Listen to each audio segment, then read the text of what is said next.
vi pasar tan alta. Bueno, estamos en el tercer bloque de Hablemos de Política, Radio Ciudad 89.9 FM. Pasaba Charly García con Pedro Aznar, Tu Amor, del disco Tango 4, que fue un anhelo de Charly García, sumarlo a Gustavo Adrián Cerati y hacer la super banda. No lo pudieron hacer, pero sí grabaron una canción que se llama Vampiro. Búscala, después las escuchamos. Mientras hablamos con Gonzalo Fioreviani, nuestro analista y querido amigo. ¿Cómo estás, Gonza? Hola, Matías, ¿cómo estás? Un abrazo grande, saludo a toda la audiencia y muy buenas noches por ahí. Bueno, hay de todo para hablar, che. El Papa Francisco en Irak, lo que pasó en Brasil con la situación de pandemia, Lula, Sí. Paraguay, bueno. ¿Por dónde empezamos? Vos dirás. A mí me gustaría empezar por la visita del Papa Francisco en Irak. Creo que, sin duda, es muy, muy significativa e importante a nivel mundial, Gonzalo. Sin duda, por una serie de cuestiones. Es primero una visita histórica, es la primera vez que un papa de la Iglesia Católica visita Irak. Juan Pablo II había intentado hacerlo en el año 2000 y no fue por motivos de seguridad. Finalmente se da esta visita en un contexto además muy complejo, más allá de la pandemia, en suba de casos, etcétera. También hay una escalada de violencia muy grande en la región, una escalada de atentados, de revueltas y de protestas de los iraquíes contra el gobierno y contra la intervención estadounidense. Es una zona muy conflictiva desde 2003, que fue la invasión de los Estados Unidos. Pero no iban a llevar no iban a llevar la democracia, salvar bla bla, ponele. ¿No? Sí, siempre dicen lo mismo, igual que en Libia, que hoy no existe más, que está partido en 4 pedazos. Siempre la excusa es llevar la democracia y después, bueno, siempre terminan muchísimo peor de lo que estaban antes de la intervención, de la invasión militar. ¿Viste? La intervención es un eufemismo. Creo que hay una intervención militar. Sí, cuando algún misil o alguna bomba cae en un lugar inadecuado, ¿cómo es que dicen ellos? Efecto colateral. Efecto, claro, daños colaterales. Daños colaterales. Los muertos son daño colateral, sí. Y bueno, toda guerra de daño colateral, etcétera. Pero bueno, esos muertos tienen nombre, tienen apellido, familia, etcétera. Para que te dé una idea, la situación particular de los cristianos, a los que se dirige Francisco cuando va a Irak también, antes de 2003 había 2,5 millones de cristianos en Irak, hoy quedan 200.000, entre los que murieron y los que se fueron, quedan solo 200.000 en el país. Porque también lo que sucede es que después de la invasión de 2003 se produce la cuestión de el surgimiento de guerrillas extremistas, del denominado Estado Islámico, del ISIS, que persiguen a los cristianos, persiguen también a muchos musulmanes, a los que no comulgan con esa ideología extremista de estos grupos, que son la gran mayoría de los musulmanes. Entonces se da una situación muy compleja que hace prácticamente imposible la vida normal. La foto más impresionante del Papa en este viaje fue la misa que dio el domingo en Mosul. Sí, yo creo que es la que subí yo a alguna red social. Sí, es increíble esa foto.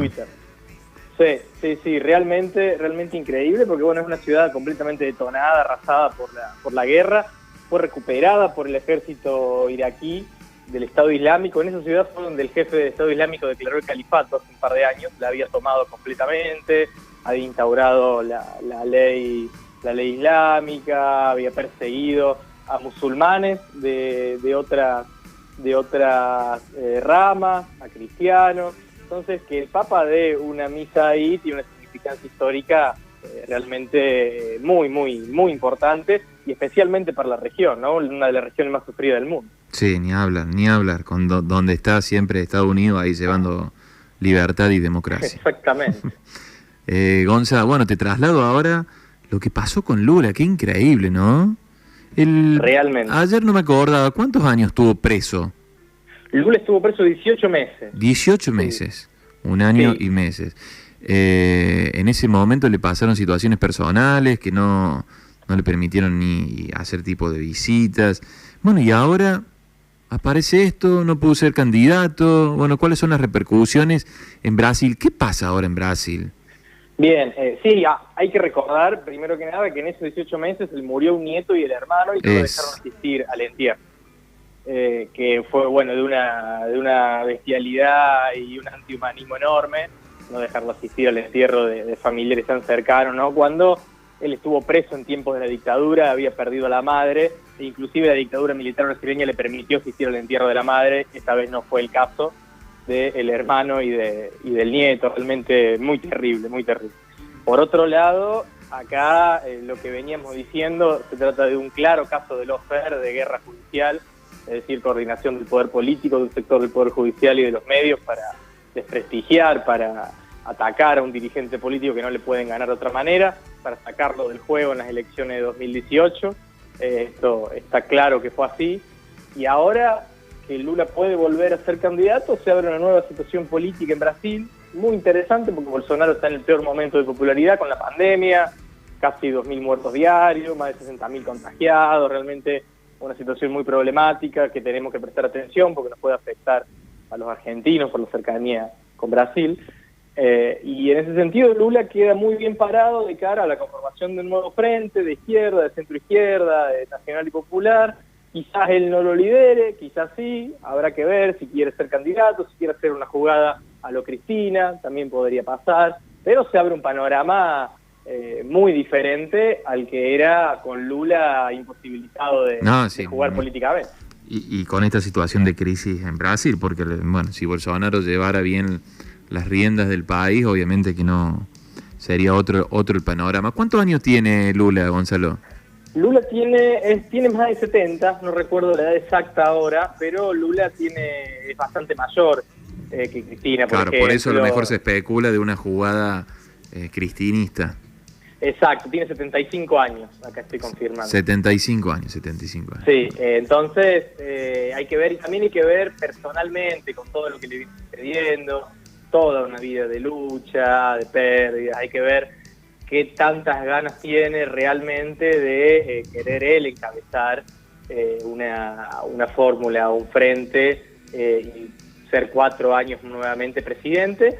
También hay que ver cómo juegan los militares, hasta qué punto lo dejan, porque se está hablando que hay un descontento muy grande dentro del sector militar, que no quiere saber absolutamente nada con Lula, que está viendo que a Bolsonaro se le está yendo todo de las manos. Claro, también lo están viendo hay que ver qué pasa ahí.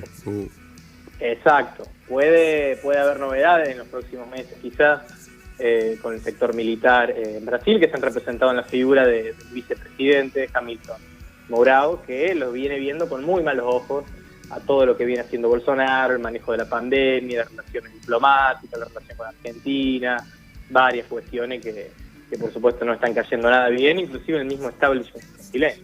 Hay una frase que vi que vos también la compartiste en la red de Twitter, que habla sobre como que lo malo que hizo Lula para el establishment es llevarle un plato de comida a la gente humilde.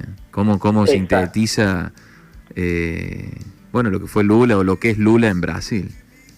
Totalmente, yo creo que eso nunca se lo perdonaron a Lula da Silva, sacar 30, 40 millones de brasileños de la pobreza y meterlos en la clase media, gente que antes no tenía ni siquiera un plato de comida a diario y que ahora estaban insertados en la sociedad brasileña. Creo que eso de ninguna manera el establishment se lo perdonó y está claro por todas las movidas judiciales que se le han hecho, mediáticas, con un ensañamiento realmente muy grande que no se ha visto ni siquiera en otros casos latinoamericanos, en el caso de Cristina, Correa. Creo que el de Lula es inclusive superior el nivel de ensañamiento y de ira con el que se lo trató del establishment.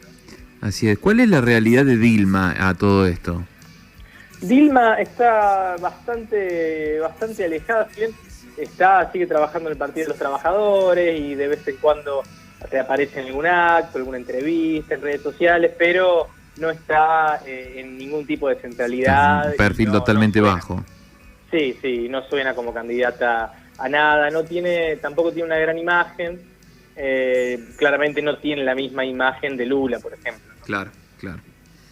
Así es, Gonzalo. Bueno, contanos de Paraguay, que ahí vi que escribiste sobre Paraguay y el colapso sanitario, como reflejo político. Sí, Paraguay viene en un contexto sanitario realmente muy malo. Recordemos que el año pasado había sido casi ejemplo del manejo de la pandemia, tenía la media de muertes más baja y de contagios más baja de toda América Latina. Hoy está en una situación muy complicada, sin cama de terapia intensiva, con los medios completamente agotados, con un nivel de muerte y contagio que viene subiendo a diario. Y esto se refleja en la cuestión política también, en las protestas que se vienen dando esta semana, protestas masivas pidiendo la renuncia del presidente directamente, el juicio político. Ya renunció el ministro de Salud, el jefe de gabinete, 4 o 5 ministros lleva hasta ahora renunciados el presidente, pero los manifestantes siguen, lo que vienen pidiendo es que renuncie él y que se llame elecciones. Hay un manejo de la pandemia en el último tiempo muy parecido al manejo brasileño, esta idea de que el virus va a pasar, de Claro. que hay que abrir todo, la economía, etcétera, etcétera, que bueno, claramente no tiene resultados en ningún lugar del mundo donde se quiso implementar, no tiene buenos resultados, ¿no? Así es, no, porque todos los lugares donde se ha pasado eso vuelven a cerrar. Bueno, se está analizando la segunda ola ya, que bueno, Sí. ojalá sea lo más leve posible y podamos de una vez por todas salir definitivamente de esto, pero obviamente como comunicadores tenemos que seguir pregonando el cuidado, el aislamiento, el tratar de tener los menos Totalmente. contactos posible. Totalmente, yo creo que mientras hay actividades que mientras uno no hay necesidad de hacerlas presenciales, está bueno evitarlas. Obviamente hay otras que uno no queda otra, hay gente que está en otra situación que sí o sí tiene que salir a trabajar todos los días, pero si uno no tiene que hacerlo y hay cosas que puede evitar, creo que está bueno hacerlo, tomar cuidado, salir y estar al aire libre, cierta distancia. Creo que no está de más en este momento, que el invierno va a ser bastante parecido al año pasado, si uno ve lo que pasa en Europa y lo que pasa en otros países del mundo que han atravesado la misma situación.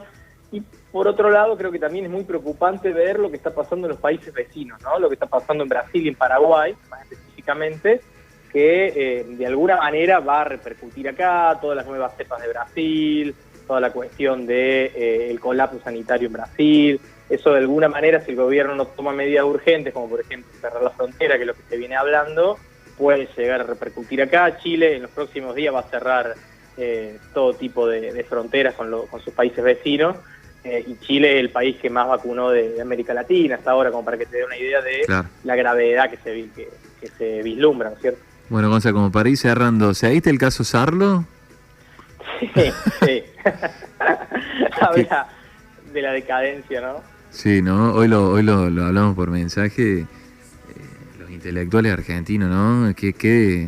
Porque Beatriz Arlo sabe el peso de la palabra, no es ningún inocente. Sí, ni hablar.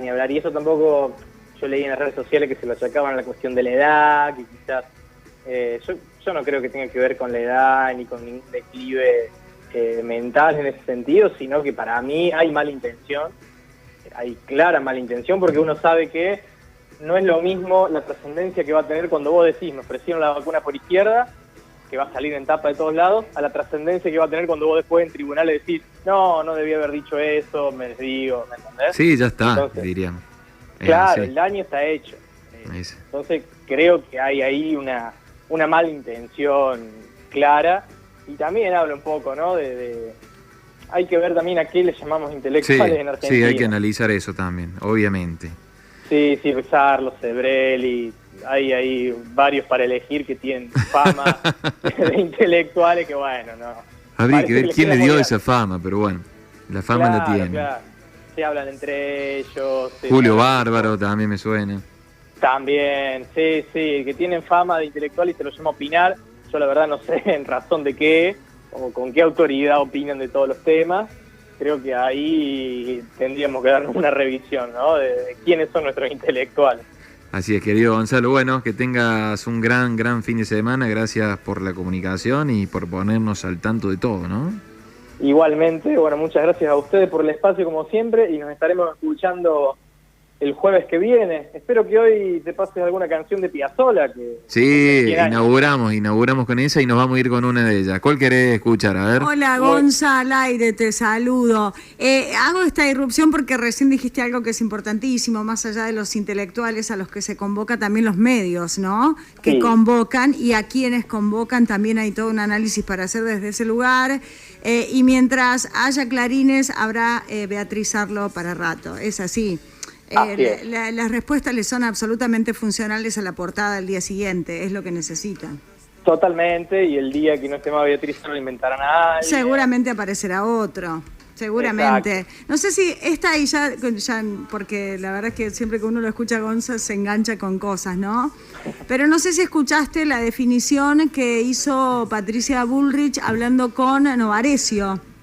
No le escuché. De la vacuna, ¿no? De cómo hubiese manejado ellos la pandemia.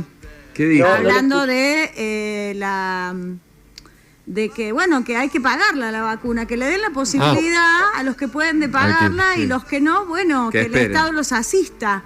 No sé Sí, si... no me extraña. No, es que dijo eso, después te la paso. Sí, O sí, te no me arroba extraña ahí en que- Twitter. No me extraña que piensen eso, porque claramente tienen una visión de todo, de absolutamente todo, incluido algo tan delicado como la salud, Sí. como un negocio, ¿no? Así se manejaron los 4 años que estuvieron en el gobierno y se manejaron históricamente, cada vez que les tocó ser gobierno, de esa manera. Sí, la verdad que sí. Bueno, entonces, Gonza, ¿qué hago? no, que se ¿Vamos elija. con Piazzolla o tengo vampiro de tango? Vampiro, pero cerramos el programa Con Piazzolla. Sí, así que ¿Qué elegiste te una de gustaría? Piazzolla. Milonga del Ángel. Bueno, vamos con Ay, la pusimos esta mañana, qué lindo, gracias. Bueno, amigos, un abrazo. Un abrazo grande, hasta la próxima.